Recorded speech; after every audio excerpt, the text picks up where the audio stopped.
आती है, अभी आम का सीजन चालू हो गया, केरी आने लगी, आम आने लगा।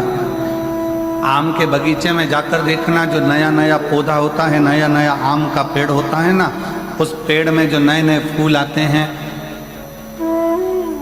हमारे इधर मध्य प्रदेश में तो उसको आम के पेड़ के मोर कहते हैं, कि आम के पेड़ में मोर आया। अब इधर नहीं मालूम छत्तीसगढ़ में कि उसको क्या कहते हैं, पर हमारे उधर कहते हैं मध्य प्रदेश में कि आम के पेड़ में जब फल आने वाला होता है तो पहले मोर आ जाता है, पहले फूल आ जाता है।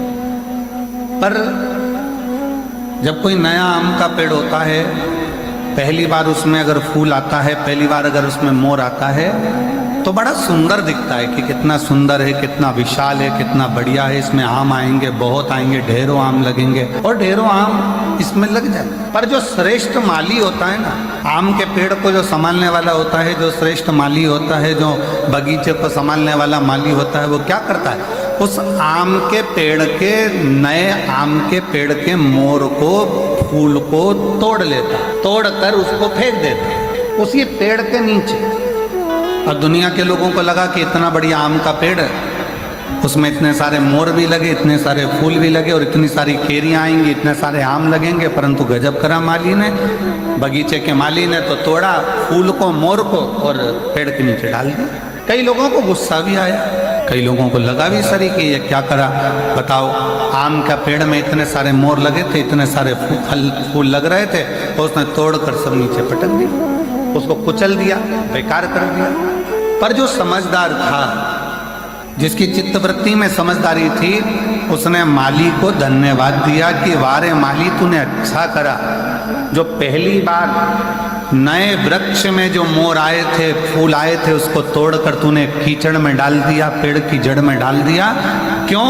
क्योंकि हमारा एग्रीकल्चर कहता है, हमारी प्रकृति कहती है कि नया पेड़ का फूल, आम के बगीचे में लगे नए पेड़ के अगर मोर को, फूल को तोड़कर फेंक दिया जाए, तो दूसरी बार जो फूल आते हैं और दूसरी बार जो फल आते हैं वो अपार आते हैं, जिसको गिना भी नहीं जा सकता। इतनी कृपा के साथ में उसमें आम लगना चालू हो जाते हैं, उसमें फूल लगना प्रारंभ हो जाते हैं। अब जो लोग कहते हैं कि बड़ा भगवान दुख देता है, बड़ा तकलीफ आती है, भगवान तकलीफ दे देते हैं, भगवान कष्ट देते हैं, भगवान दुख दे देते हैं, हम इतना पूजन करते हैं तो भी भगवान हमारी नहीं सुनता, हम इतना भजन करते हैं तो भी भगवान हमारी नहीं सुनता, हम भगवान को भक्ति करते हैं तो भी भगवान हमें कष्ट देता है। उसका कारण केवल इतना है, भगवान को धन्यवाद देना कि परमात्मा भी वो माली है, भगवान भी वो माली है। जैसे बगीचे का माली होता है, वैसे वो परमात्मा भी माली है। और परमात्मा यदि तुम्हें कुचल रहा है, परमात्मा थोड़ा कष्ट दे रहा है, परमात्मा थोड़ा दुख दे रहा है, परमात्मा थोड़ा सा कष्ट अगर तुमको जीवन में दे रहा है, तो समझ लेना कि जैसे मोर को तोड़ा गया, फूल को तोड़ा गया और जड़ में डाला गया, जिससे ये पेड़ और उन्नति करे और आगे बढ़े और बहुत उन्नति कर कर बहुत फल दे, उसी तरह भगवान भी अगर हमको दबा रहा है, कुचल रहा है, थोड़ा कष्ट दे रहा है, तो समझ लेना कि परमात्मा भी हमको बहुत आगे ले जाना चाहता है। समझ लेना परमात्मा भी हमको बहुत आगे तक लेकर जाना चाहता है, परमात्मा हमको बहुत दूर तक लेकर जाना चाहता है, परमात्मा हमको बहुत अग्रणता में लेकर जाना चाहता है। और शंभु शरणे पड़ी मांगो घड़ी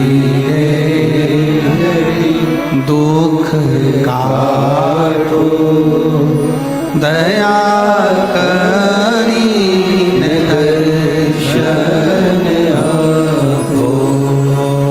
शंभु शरणे पड़ी मांगो घड़ी रे घड़ी दुख काटो दया करीन दर्शन आपो।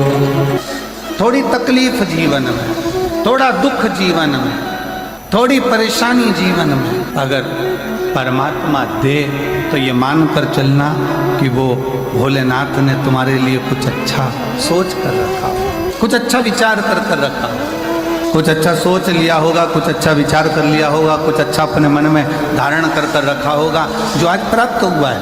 और बहुत बहुत मैं जशपुर के सभी श्रोता भाई बहनों को, इस जशपुर ज़िले के सभी श्रोताओं को बहुत बहुत साधुवाद देता हूँ कि तुम्हारे पुण्य बड़े प्रबल हुए होंगे जो यीशु महापुराण की कथा मधेश्वर नाथ के चरणों में जो हो रही है। बहुत बहुत बोल बम का नारा है।